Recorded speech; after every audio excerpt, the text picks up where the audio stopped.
apparently offered Sauce money to put him on the phone with Pun, so the two of them can talk it out and Pun can hear it from the horse's mouth that the song wasn't about him. And that's what happened. They talked on the phone and squashed the beef. Clark Kent had called me. He put me on the phone with him, and we discussed it. I let him know, like, I don't really know you to dish you on the record. You basically kidnapped the dude for nothing. Because I'm not. If I was talking about Big Pun, I would have said Big Pun. Sauce Money didn't even know what was happening. Pun and Joe got mad out of nowhere, and all of a sudden he found himself in the middle of a rap beef. That's so cap. Even though he had his own little issues with the Rockefeller team at the time. They separated not too long after. There are even rumors that Jay dropped Sauce Money off the label for getting him in trouble with Big Pun. No way. But the friction between Rockefeller and the Terror Squad was still there, even after squashing the beef.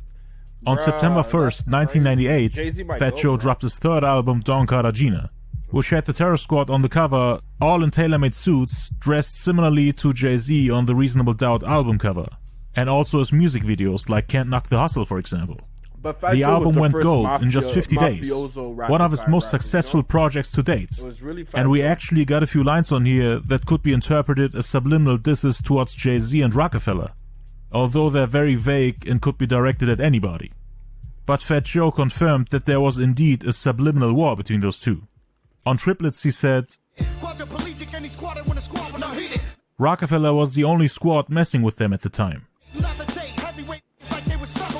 On Find Out he says,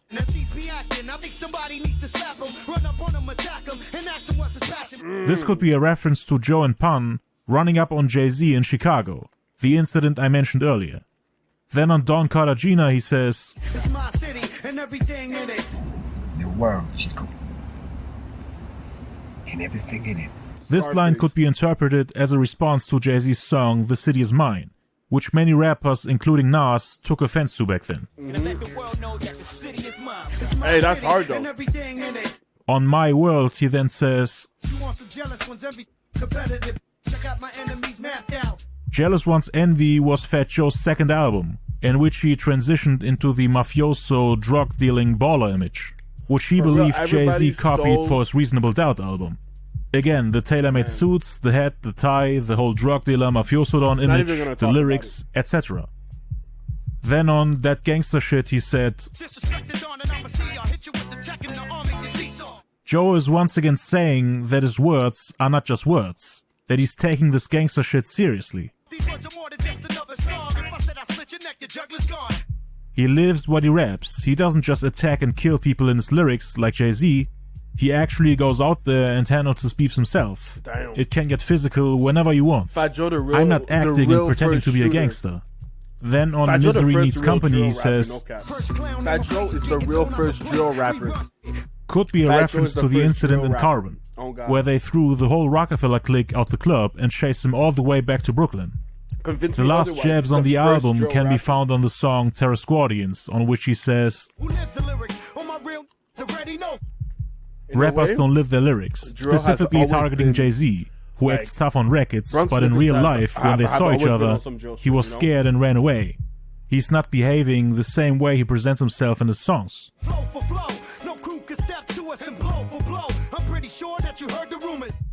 Joe is once again alluding to that fight in Carbon, while not fully explaining what went down. Probably to let people speculate and continue sharing the wildest rumors and theories about it. Cause it was all good for business. Every rumor helped Joe and Pun to sell records. To know that the Terror Squad is the most feared rap group in the world. It's fair game. A gang that terrorizes the rap game. It all helped to build up the image and to get a reputation on the streets. And Joe knew that. He never shut down any rumors about that night. Anyway, the same month, September 98, on the 29th to be exact, amazing album. Jay-Z dropped his breakthrough album Volume 2 Hard Knock Life, which became his most commercially successful album to date, selling over 5 million copies in the US. Damn. It was his first album to debut at number 1 on the Billboard 200. It shipped 350,000 units in the first week and spent a total of 5 consecutive weeks at the top spot. Jay's first album to go platinum. He easily outsold the Terror Squad and became a superstar in no time. His songs were used to promote movies, played on every radio station, and basically outshined everything that Big Pun had built up to this point, He became the at least superstar. success-wise. Jay became a more mainstream and radio-friendly businessman, and slowly moved away from his drug dealer and mafioso image, becoming more of a rich baller and player, the Jiggy era, while still incorporating certain elements of the whole tough guy image into his music, like the whole boss and macho mentality, but more on a business level than street level. He wanted his records to be more commercial, more radio-friendly hits, no need to be the toughest gangster when you can outshine your competition success-wise and build up an empire. That was his whole mindset. He didn't really have any hard feelings towards the Terror Squad camp. He actually came over to the Bronx to meet Fat Joe during a Hurricane George benefit dinner and concert at Jimmy's Bronx Cafe on October 6th. Hurricane George formed on September 15th and dissipated on October 1st, killing 604 people and causing around $10 billion in damage. Before that meeting, Jay and Rockefeller Records found out about the album going #1. So he celebrated his success with bottles of Cristal and cigars, but kept it low-key out of respect for those affected by the hurricane. That night, I think it was a Tuesday night, that we went up to the Fat Joe thing in the Bronx. They had a, the hurricane relief joint. So, we had a couple bottles. That's some real shit. Cigars up there. It was hard to jump up and down, jump all around like we're #1, and people done lost their homes and everything. And that was just the beginning of a long and successful career. He was nominated in almost every category on every award show, won tons of awards, while Pun always went home empty-handed and as the loser of every award show. Even though just a few months ago he was bigger than Jay. I mean, Pun was the first to go platinum. Jay somehow managed to flip the script by the end of the year. In 1998, Jay won the Billboard Award for R&B Artist of the Year, and Pun wasn't even nominated. Instead, they had DMX, Lauryn Hill, and Master P. In the following year, Jay then won 8 more awards, while Pun lost in every category he was nominated for. Like, for example, the Soul Train Music Awards for the Best Video of the Year, which he lost to Lauryn Hill, the NAACP Image Awards for Outstanding New Artist, once again lost to Lauryn Hill, the ALMA Award for Outstanding Music Videos, the Source Awards 1999, nominated and lost in 3 categories. New Artist of the Year, for which Eminem was also nominated, once again lost to Lauryn Hill, Single of the Year, lost to Juvenile, and most importantly, Lyricist of the Year, for which Big Pun, DMX, Redman, Andre from Outkast, and Jay-Z were nominated.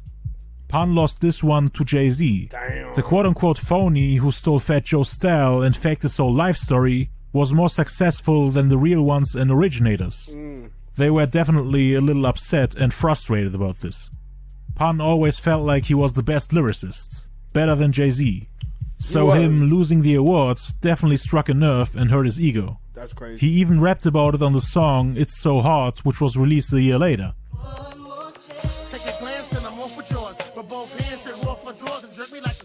That's crazy. People say he was upset the most about losing to Juvenile in the category Best Single of the Year. But in the lines that follow, he talks about being the best lyricist alive. So he's obviously alluding to his loss against Jay-Z in the category for Best Lyricist of the Year. I love hip-hop. I ain't even probably the best lyricist alive. Till the squad stop sleeping. On the same song, he also addressed the Grammy Awards, which Pun didn't win either. His project Capital Punishment was nominated on February 24th, 1999 for the Best Rap Album of the Year. And he lost to Jay-Z's Volume 2 Hard Knock Life. Pun really got big, so 2 consecutive losses against Jay, which are all addressed in the same song.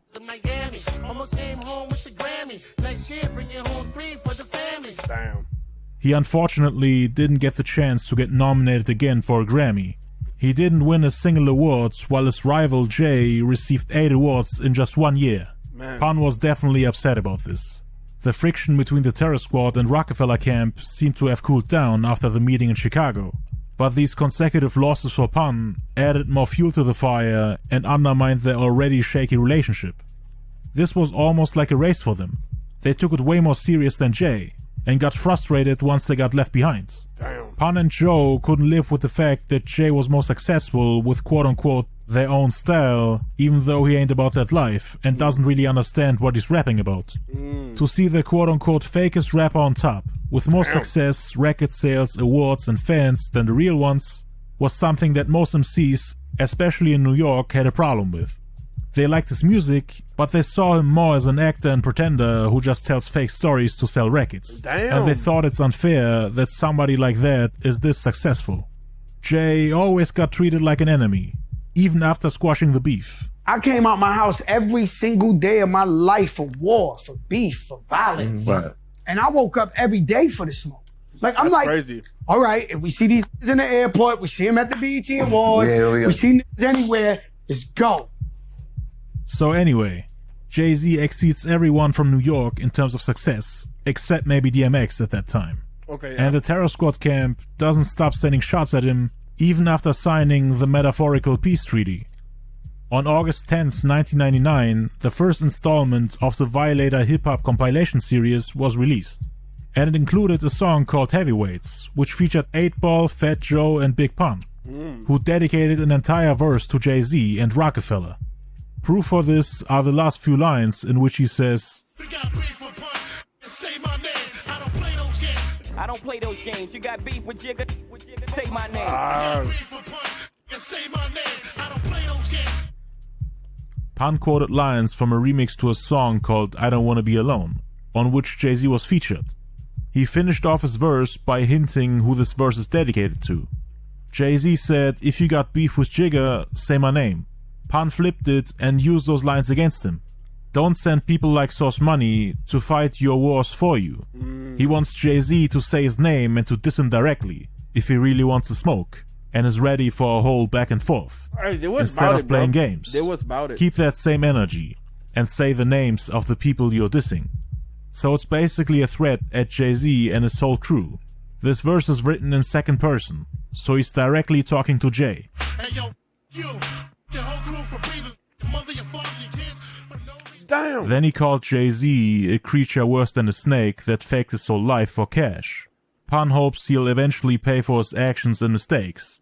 Wishes that he'll get touched in jail while he's taking a bath, while saying that he wouldn't last a day in there. Cause he's not built for it, even though he acts tough. Grab the crucifix, so God, I'm coming for you, juicy lips, juicy. Let me run up in your crib with the ruthlessness. People to this day clown Jay-Z for his voluminous lips. Some say they look feminine. Others think they belong on a camel. They do not look And then feminine. you have the infamous line on Ether, on which Nas says, how much of Biggie's rhymes is gonna come out your fat lips, dick sucking lips? yeah, this is definitely about Jay-Z.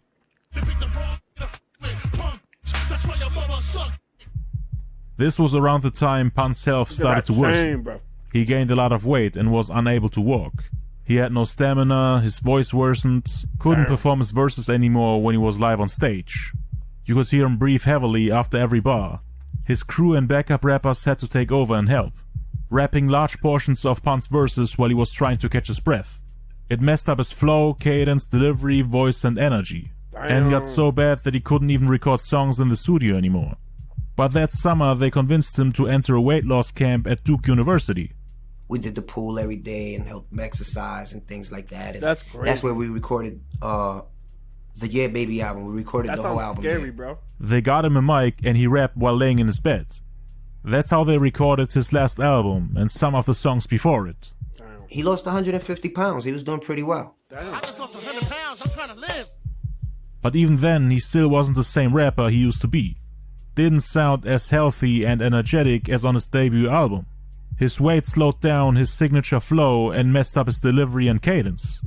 But they still managed to put together quite a few records, like the Terror Squad group project, which came out on September 21st, 1999. And it of course contains subliminal lines against Jay-Z and Rockefeller.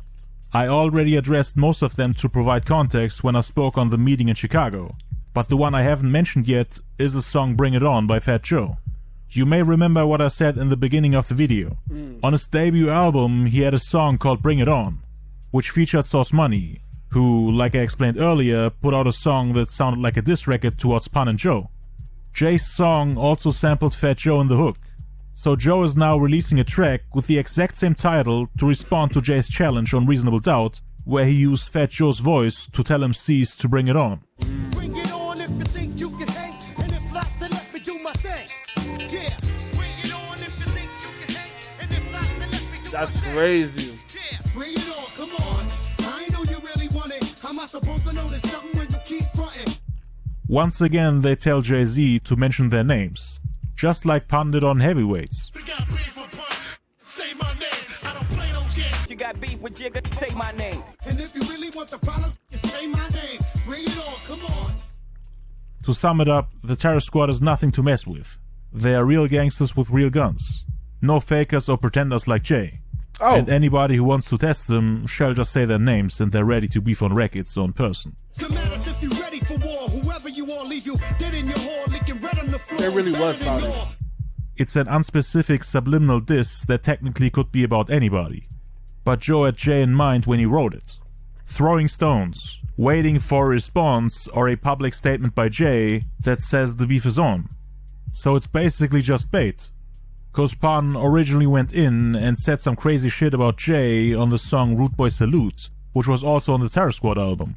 But Joe told him to take that part out cause it was too direct and they had already squashed the beef in Chicago. Pun agreed, but they decided to keep it subliminal. And he ended up leaving the part about jigging a fella like Sean Carter in the song. Let me find the next motherfucker disrespect Fat Joe with Dog Carter, and I'm not the chicken like Sean Carter. They were just waiting for a sign or a wrong move by Jay, and they were ready to go at him. But Jay wasn't really doing anything. So they were just trying to intimidate and provoke him. I got him hanging by the neck, man. Damn, my bad. I mean, thank God Jay-Z didn't do it. Pun was just a very loyal dude who's very hard to hold back once he's in war mode.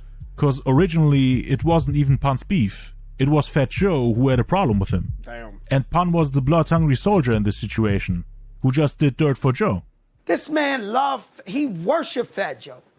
From the minute I said, you my little brother, that was it. Damn. It was over. It was like, yo, that's it, I'm signed in.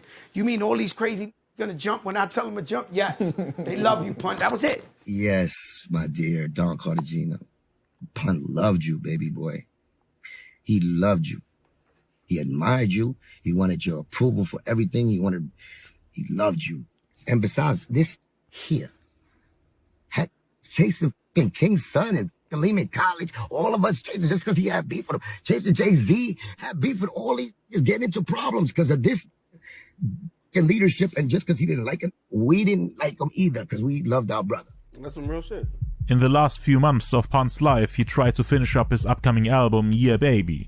Some said it was unfinished when it came out, but it still had enough songs on it to be considered a full-length project. Pun unfortunately regained his weight and once again had problems recording music. Jay-Z, on the other hand, was on top of the world at this point. He released his fourth album, Volume 3, Life and Times of Sean Carter, on December 28, 1999, which went triple platinum. Pun at this point had accepted the fact that he most likely won't ever be able to outsell him. Cause on the song, My Turn, he said, Oh,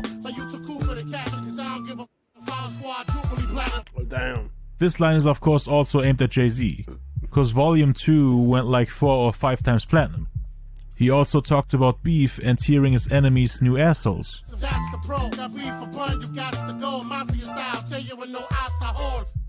Pun was always a fan of Jay-Z's music, especially the song Big Pimpin', which was on Volume 3. Crazy. But he still treated him like an enemy, even in his last studio sessions. His life unfortunately came to an end on February 7th, 2000, after suffering from a massive heart attack caused by his weight problems. Damn. He was around 700 pounds heavy at the time he passed, meaning he regained around 100 pounds in less than half a year. Damn. I'd never seen nobody catch a heart attack 27, 28. At 28? I was depressed because I felt like, how could we have stopped it? Jay-Z was in London when Pun passed, and in an interview on the Tim Westwood show, he paid his respects and wanted a moment of silence for him. We're going to play some Big Pun joints as a tribute.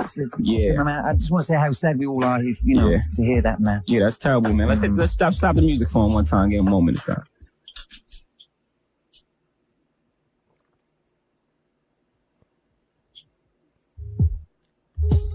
Rest in peace, man. Long live Big Pun, man. Shout out to his Big family. Goat. His album Yeah Baby came out 2 months later on April 4th and went platinum. Fat Joe went through a depression and had to postpone his 4th studio album, Jealous Ones Still Envy, which was scheduled for a summer 2000 release. Damn. The Terror Squad slowly started to fall apart at this point. Cuban Link and Joe went through their own little beef, Pun was the glue that held everything together. He was basically the engine that kept the group moving. That real depression, every day you come out, there's no sun. You trying to shake it off, you won't go off. Bro. Losing my record label, losing friends. Before then, I never drank liquor. I started drinking liquor like crazy. Rockefeller was growing steadily, with young and promising talents such as Beanie Sigel, Emil, Freeway, The Diplomats, and of course Kanye West joining the team. Yeah, on top of that, Jay was still releasing multi-platinum albums every year, so it became more and more difficult for Fat Joe to handle the beef by himself. At least on a rapping level. A minor victory for Fat Joe was Remy Ma turning down Jay-Z's offer to sign to Rockefeller, and instead becoming a new member of the Terror Squad. In the year 2001, Jay-Z's beef with Nas reached its climax. Jay dropped The Takeover, which was a vicious diss track aimed at Nas and Mobb Deep. Damn. They were battling for the King of New York title, while Fat Joe and the Terror Squad stepped back and solved their own little issues within their camp. When asked in interviews about the Jay and Nas beef, Joe replied that he doesn't want to get involved as he was in no mood to continue the feud after losing Pun. He actually squashed the beef with Jay a day before Ether came out, which was Nas's response record for Jay-Z's Takeover. Next day, I'm on the radio with K-Slade, rest in peace, because my album had came out, and that's the day to Ether. Jay-Z. What's up? Hey, yo, I know you ain't talking about me, dog. You? What? Crazy. I was up there when the battle was going. Who's gonna win? I was cool with Nas's Flojo. So I just gave this man my word that I would never, it's over. And then the next day they do the Ether battle, the shit on the radio.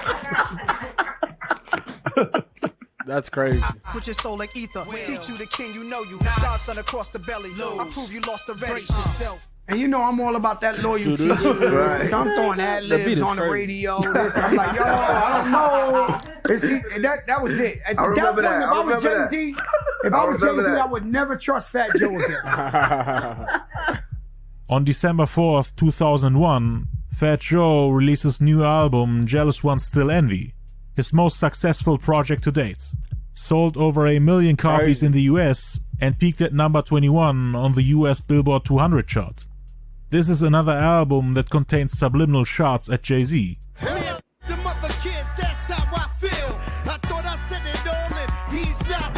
Starting off with small jabs on track number 3, King of New York, in which he calls himself the rightful owner of the crown. It's about time the rightful owner claim this crown. Recorded around the time Jay-Z dropped The Blueprint, on which he called himself the ruler and the King of New York. And it don't take much for me to kidnap a DJ. Yeah. You basically kidnapped the dude for nothing. Because if I was talking about Big Pun, I would have said Big Pun. Must feel ill to see your boss get extorted. Try to front on their checks till Pun put a gun to your chest. The next song is called My Lifestyle, on which he takes jabs in the hook. I'm still real. Once again accusing Jay of wanting to live Fat Joe's lifestyle. That's and crazy faking if a that's story true. about dealing if drugs. That's true, that's crazy. Saying he never saw a brick or a crack house in his life. I dabbled in crazy way without rap. I was crazy straight. Partner, I'm still spending money from 88. When I was pushing weight back in 88. When Jay-Z creates this whole drug dealer, drug lord, I'm a drug dealer, I'm a drug lord.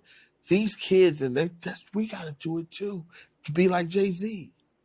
Not knowing that this is Come all on made now. up. Lost 92 bricks, had to fall back. Had A1 credit, got more. 92 bricks? Bricks is cocaine. Yeah. Cocaine 92? and crack is different. Did you know that? So so he said he had to buy more crack. What you said you lost the bricks. That's crazy. Wait, hold up. 92 bricks of cocaine. That has to be like millions and millions and Then millions he's inviting and millions Jay of dollars. and basically any other 92, competitor like, into a war. 92, that's- Once again telling him to bring it on. Even high, like where 92 bricks. Hey, them niggas really doing it. Could be. Bring it on if you think you can hang, and if not, then let me do my thing. Yeah, bring it on if you think you can hang. That's fucked up that he sampled him like that and then dissed him. As you can see, he's repeatedly using the a phrase crazy bring it beat, on, though. because he knows that Jay will understand that he's talking about him. It's a subliminal message and constant reminder that the offer still stands and that he's ready for whatever. Damn. This song was recorded before they squashed their beef, so he was still in war mode when he wrote this. All I hear is gangsta. You ain't built like that. You ain't never run the streets. Now I'm revealing your act. The stereotypical gangster talk. Death threats, I'll do this and that to you if you mess with me. Lines that are not necessarily disses, but more of a warning for his competition to not step over the line and to know their place. I think Jay-Z and Pun had beef in the club, and I think they hit Jay-Z with a bottle or some dish. Jay-Z was sleeping, whatever, in the back. He even responded to one of Jay-Z's disses on the song You Don't Know off the Blueprint album. This ain't a sewn outfit, Holmes. Holmes is about it. Be clapping them flamers before I came famous. Who you think that was for? I am Hove. Wear a G on my chest, I don't need that, but then Damn. This ain't a sewn outfit, Holmes is about it. Hey yo, you can ask Dapper Dan, who was the man back in 88. Every other week, trick 30 grand. I'm still spending money from 88. That's crazy. What you think this is? Who said they bought Dapper Dan 30 grand? This ain't a sewn outfit. Holmes is about it. Was clapping them flamers before I became famous. For playing me, y'all shall forever remain nameless. Damn. Damn. Damn, bro, they was going at it. That's crazy. They was dissing each other just like we are, bro. And they always talk, bro. They was dead ass dissing each other non-stop, bro. That's all they did. And then niggas want to complain that niggas. So it was like a secret thing on records. Right there, or was it like, no, everybody was beef? Try to front on their checks till Pun put a gun to your chest. Got the fifth stuck in your ribs. Don't make me splash your lungs right in front of your kids. And they came strapped up, and then Jay had the little kids in the building just so wouldn't air it out. Don't ever give this space, or I'ma have your ass erased. Jay and Fat Joe definitely caught every line and traded blows, sending shots and then expecting the other side to respond on the next album. He then continues to expose Jay-Z as the quote-unquote fake actor on the song He's Not Real, that's like every on track. which he basically uses Jay-Z's line on the song Do It Again against him. Any given time's 100 G's in your grill. He's alright, but he's not real. Always see him in the club playing with the ice cream. Be like, he's alright, but he's not real. He's alright, but he's not real. Hey yo, this man corny and ain't got no skills, cause he's alright, but he's not real. I hate to hurt your feelings, but Damn. you never get a deal, cause Scary Movie 3. he's not real. Everybody talking gas, really don't pack him. 98% Damn, he was iced out too, bro. Jay-Z heard the disses on the album and saw how Joe's picking Nas's side in their feud, even though they just squashed the beef. Fat Joe was on TV and on radio, cheering for Nas and showing support. He even appeared in the music video for Made You Look a year later, in which Nas is subliminally dissing Jay. And you can see them walk together on the streets, basically showing everybody that Joe got Nas's back, ready to go against anyone. When he did they shooting, Made You Look. Who's standing behind him? Mm-hmm. That's crazy. Nas was my man since day one. So people don't know I used to ride around the Bronx with Nas, Queens with Nas. So when Nas caught beef with Jay-Z, they threw the battery in my back like, we got beef with this man. And now when I got beef, I gotta have 50 niggas with me. This is war. Fat Joe and Nas were now on the same team, and the streets felt like Jay-Z got destroyed or ethered in the lyrical exchange of words. So the ball was now in his court. It was his turn to respond. People were saying that he's too soft and too scared to go up against a Terror Squad after what happened in the late 90s with Pun. But back in 2002, when he was working on the sequel for The Blueprint, there was a time when he just wanted to respond to everybody, including Fat Joe. It's a double album. You did a double album worth of songs in 1 month. Yeah, but I did more songs than that. How many songs? It's going to be on the album? About 40 songs. In the end, he decided to scrap all verses that were taking shots at Joe, cause he already had his hands full with Mobb Deep and Nas. But there were a few lines that could be interpreted as subliminal shots. Please, chumps don't tour like us. You on the road 1,000,000 hours, I fly over your bus. Damn. Fat Joe and Nas were both scared of flying after 9/11 happened. They were both touring with a bus instead, which took them maybe not 1,000,000 hours, but of course way longer than just flying with a plane. That way Jay could perform in more cities, even overseas, and travel way faster than his competition, and in the grand scheme of things make more money with touring. So they both took it as a subliminal shot. Jay also decided to record a little freestyle during the Blueprint 2 sessions in which he's dissing Fat Joe, DJ Khaled, and the Terror Squad. Damn. The track is called He Asked For It. And according to rumors, it was supposed to be a full diss record produced by Pharrell that never got finished. In the end, he decided to not put it out, at least not in 2002. But it still came out 6 years later in 2008. Wow. According to the producer Just Blaze, it was just lying around without anyone knowing what to do with it. So he decided to attach an Uncle Murder verse to it and put it out. What? Jay-Z then clarified that it wasn't a recent record. No, that's that's an old freestyle that I did 6-7 years ago. DJ Khaled wasn't even in the picture, so that ain't about nothing. It's all cool. There's no problem there. My man Lenny, and that's like his brother, so we're all good. It's all over there, man. Yeah. Jay starts off by responding to Fat Joe's accusations on his previous album about him not being a real gangster. All I hear is gangster. You ain't built like that. Yes, gangster. How y'all wanna do this? I clap this down for yapping all foolish. He then reuses Rakim's legendary lines on I Ain't No Joke from 1987 to diss Fat Joe and DJ Khaled. DJ, if anything he play sound familiar, I wait till he say play him. You win, your offbeat DJ, if anything he play sound familiar, I wait till Pharrell say play him. And then for the first time ever, he calls Fat Joe out by name. So I'ma have to diss who broke, you can get a smack for this. Now I'ma have to diss you, Joe, you can get a smack for that. That's what Joe's been waiting for, if you remember. Damn! If you really want the product, say my name. Now I'ma have to diss you, Joe, you can get a smack for that. Matter of fact, the gas will blow. Everybody talking gas, really don't back up. 98% of these rappers is all actors. The Toy Squad that gets squashed, boy. With Toy Squad, he of course meant the Terror Squad, who he's telling that their boss Fat Joe ain't a leader but a follower. And that's why their albums and singles ain't selling, or in other words, their records go copper, triple plastic, or double wood. Things that hip-hoppers say to describe a commercial flop. He's a follower, no, I'm not copping your album or your single, you likely to go copper. He then plays around with the word copper and briefly touches on Fat Joe's accusations of him not being a real drug dealer. The coke copper, the quick cake cooker. Stay frontin' like you wild out of spray something. Gonna find out you ain't never slang nothing. The song didn't come out the year it was recorded, and Fat Joe didn't hear it until it got leaked 6 years later. By the time he heard it, it was already too late to respond. Joe wanted the smoke so badly that he basically begged Jay-Z to finally name-drop him on a record, but at the same time he didn't want to look like an asshole who makes peace and then still throws stones the next chance he gets. Right. The year is now 2003. The Terror Squad is now a shadow of its former self. At this point they don't make the same noise on the streets as they used to. Jay-Z, on the other hand, reached superstardom. My man planned retired. to end his rapping career with the upcoming project The Black Album, which was his 8th studio album in a row since 1996. My favorite. He wanted to retire as a rich businessman and hip-hop icon, as the quote-unquote best rapper alive.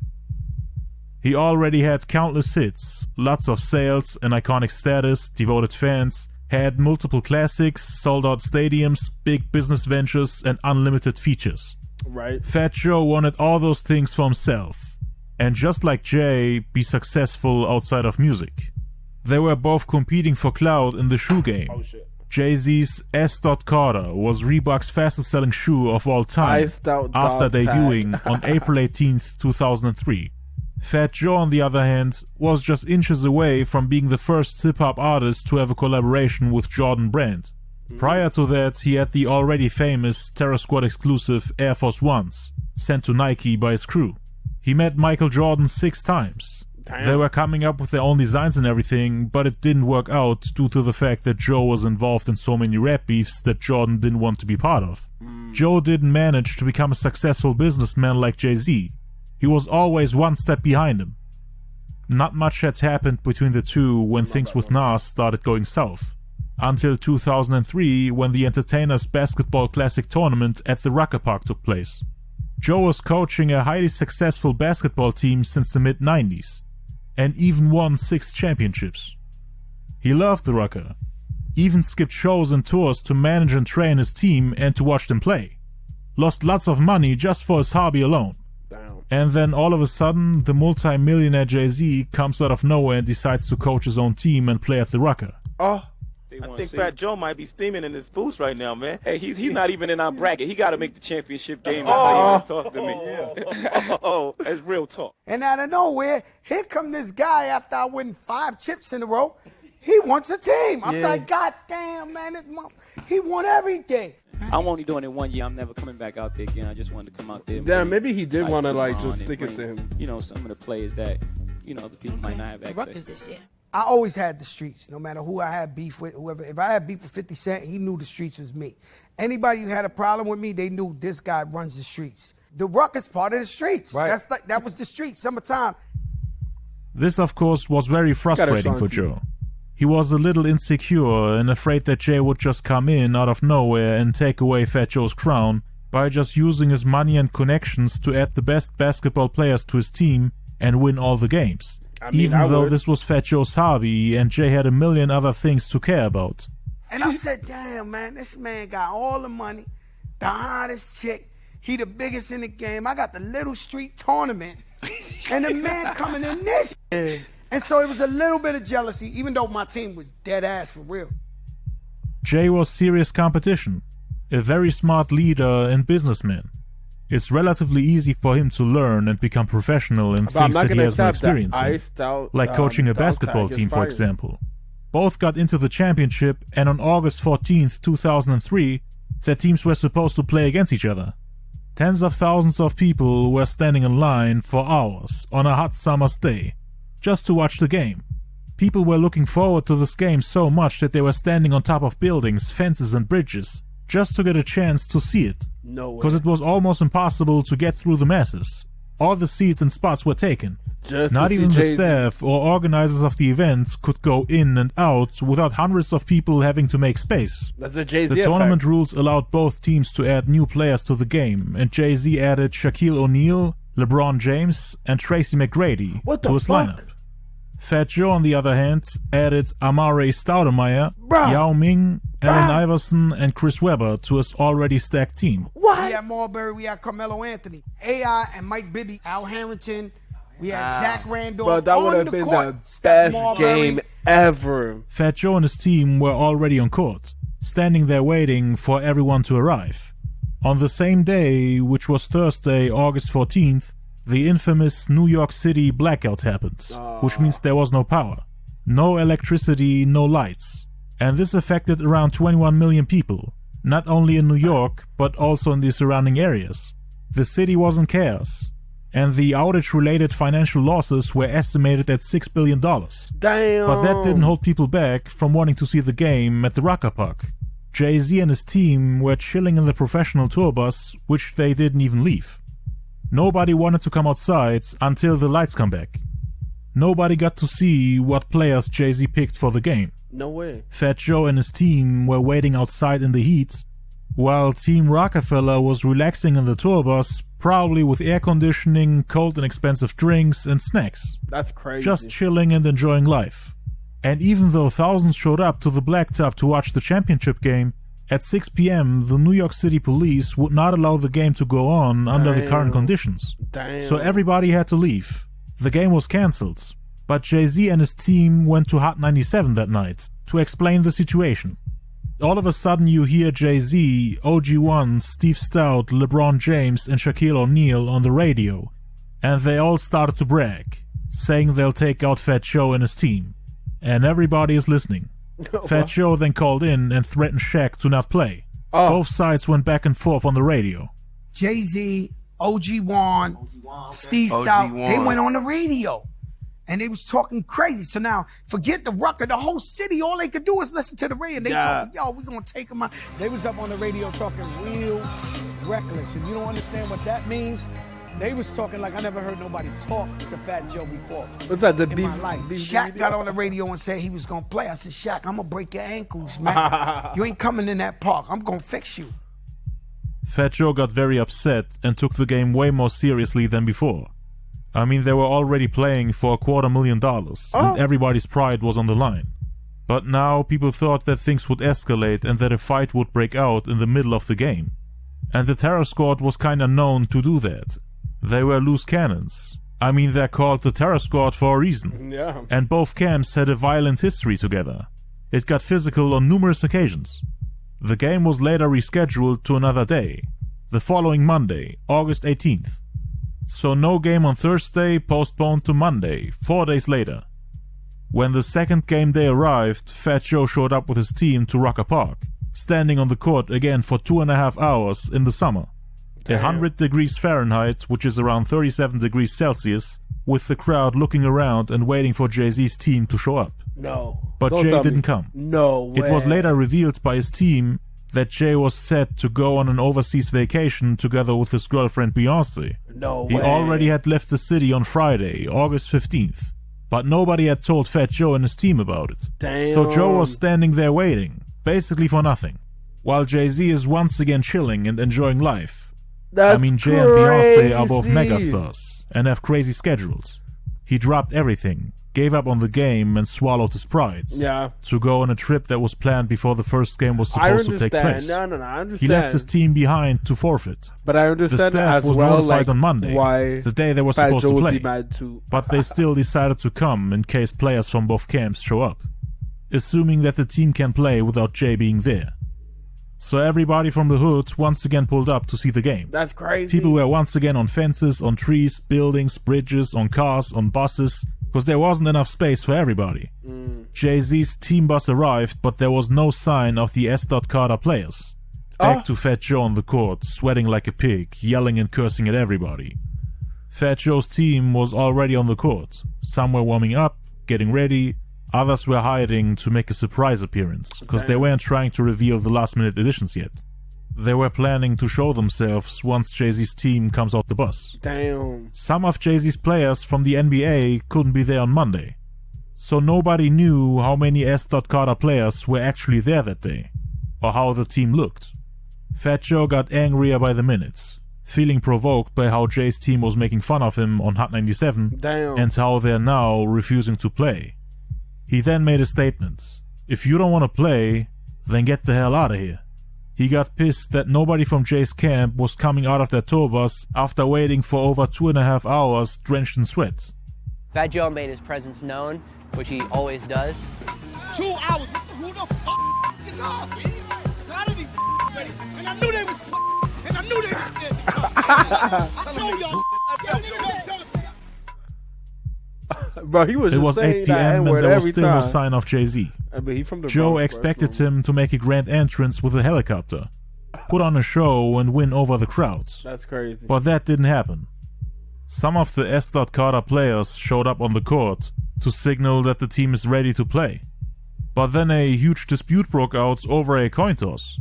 Jay's team won the coin flip and they picked a certain bench. But Fat Joe wasn't there when it happened, so when he got there, he started to complain. How are you gonna make a coin toss without the coach being present? Come on, man. We waited 2.5 hours for you, and you do this shit without me? We already picked our bench, this coin flip is invalid. You get the other one, first come first served. The people got upset that he's trying to undo the coin toss and take the bench by force, because he was in control of the whole Rocker Park. All his people were already on court. The Terror Squad, gang members, street dudes, they had Jay-Z's people outnumbered, and they were afraid that it would come to a fight. We've been here for an hour and a half. Normally you 15 minutes late, 2 hours, it's a forfeit. We've been waiting for them for 2 years. We defended champs. I don't know, because they and I always knew they was I knew they wasn't coming. That's why. Damn. So they gave in and Fat Joe got to pick his bench. They didn't want to cancel the game because of a petty reason.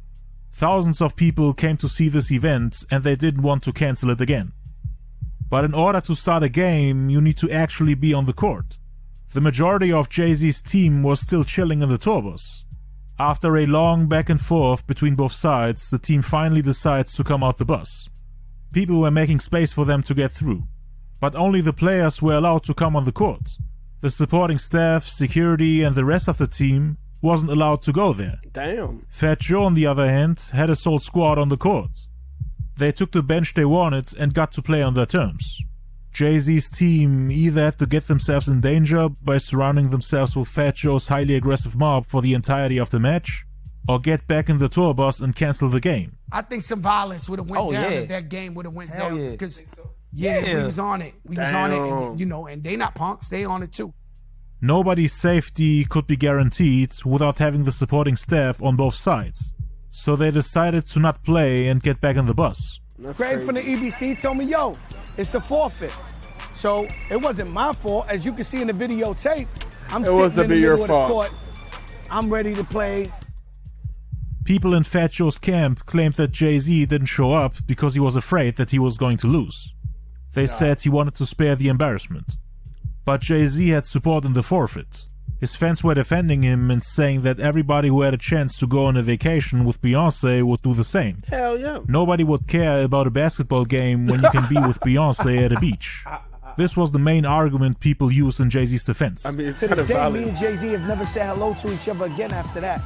So you tell me if he ain't want to win that championship, if it ain't really matter to him.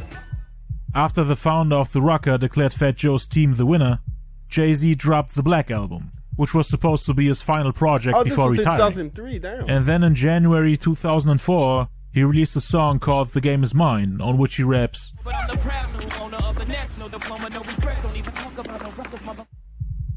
So instead of talking about Jay-Z's loss during the Rucker game, he wants to talk about his recent investment. He joined a group of investors led by developer Bruce Ratner, who bought the basketball team New Jersey Nets and moved it to Brooklyn. In 2004, the Nets owner accepted the group's bid of $300 million, and the NBA Board of Governors unanimously approved the sale. So Jay-Z is basically flexing on Fat Joe here. I gotta be honest with y'all, I'm a New York Knicks fan all year, but I got ownership in the Nets, so I'm torn. I'm gonna leave it right there. Hey, what do you think of That was always Jay-Z's tactic. Defeat all your enemies success-wise in the long run, even if you lose a battle. Fat Joe would then give Jay-Z a few disses on one of his most famous songs ever. Really? Lean Back, a comeback single for the Terror Squad, which came out a year later on June 8, 2004. Can't keep telling me to speak about the Rucker. Matter of fact, I don't want to speak about the Rucker. Don't even talk about the Ruckers, mother. I don't want to talk about the Rucker. We ain't have to win a championship on the biggest record of my career. Not even Pee Wee Kirkland could imagine this. My team didn't have to play to win the championship. Man, you don't know how hard I tried, like, not to turn it into like a beef or a confrontation. He flexes on Jay by saying that he defeated him without even playing. This, for whatever reason, made Jay-Z take the beef more seriously. Really? Seriously, not in the sense of wanting to battle him or looking for lyrical back and forth, but more in the sense of ignoring him, on purpose, and not speaking to him, even when they're in the same room. And I remember riding in the elevator in Madison Square Garden with Jay-Z, and he ain't say nothing to me. Damn. That's when I knew it was bad. This touched the nerve. This was the thing over here. No speaking. Yeah, we never talked for years after that. Jay-Z might have responded in the year 2005 on the remix version of Kanye West's Diamonds from Sierra Leone. Amazing.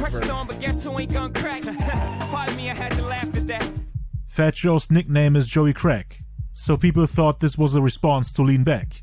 A few months later, on October 27, 2005, Jay and Nas finally squashed their beef, live at Power 105's annual Powerhouse concert. Damn. Hov brought Nas on stage and they rapped together.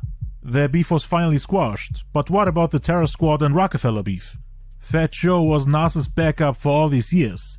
The reason why he continued to go against Jay was because of Nas. They were both going at Jay together, and now Joe was the only one who was still in war with him, even though Nas was the reason for it. So he felt a little abandoned by him. Now me and these are feeling a certain way because I was repping you hard. You understand what I'm saying? And you know, I felt abandoned. I felt like, wow, you know, I was front line for it. You look at the videos, Made You Look and all that. I'm standing with the guy, I'm running around with the, I was like, wow. Come on. Jay-Z avoids Fat Joe for the next decade, and they don't speak a word to each other. The Black Jesus piece In is December crazy. 2012, Fat Joe pleaded guilty to tax evasion for not paying over $3 million from 2007 to 2010. Damn. On June 24th, 2013, he was sentenced to 4 months in prison. So when you in jail, you get to thinking and you get to be like, boom. And then I say, yo, you know what? I've been beefing with for so long. What if I stop beefing with this? For real. Jay-Z sent Fat Joe a verse for the remix version of All the Way Up with Remy Ma. Amazing. For this, Fat Joe contacted his good friend Nori to get Memphis Bleek's number. And Nori then called Memphis Bleek to clear the air. So I tell Jay, yo, I just spoke to Fat Joe. Jay like, say that again? Yeah, I just got off the phone with Fat Joe. He like, are you serious, Bleek? So I'm like, I'm dead serious, man. Like, he want to holler at you. He wants you to do the remix to All the Way Up. I think Jay was like, nah, I ain't gonna fry. It is fire. I got a verse for that. He's like, I'm gonna call you back in 10 minutes. Send me his number. We did the remix, and then it was just like, yo, what's up? Like, you know, I see you making this. We can help you make this. I went to a Michael Jordan party. And out of nowhere, I went to use the bathroom. I love it. And when I came out the bathroom, somebody just jumped on my back and gave me like a big bear hug. Okay. And when I turned around, it was Hov. Yeah. Wow. That was it. That was it. The two are now very close friends. They hang out and do business together. Fat Joe even has a podcast on Jay-Z's streaming service Tidal. That's what and we called like. Jay-Z the greatest rapper of all time. That's what we like. Surprisingly ahead of his old friend Big Pun. This is the best guy in the world. Right. He's my brother. Yeah, well, I love him. I played myself. Like, if there was one beef I didn't have to have, it was with Jay-Z and them. With everything that happened with us and Rockefeller and all that was Fat Joe's doing, and I played myself, and I was wrong. And you know what? I wasted 10, 15 years. We could have got money with each other. But at least now they're alive. They both do business together. That's what we wish, we could have seen with Biggie and Pac. But hey, same thing we see with Nas and Jay-Z. So I love to see that. Amazing video, yo. Y'all sub to homie, bro. Hip Hop Universe, y'all sub to him. But all right, we out, y'all. We out.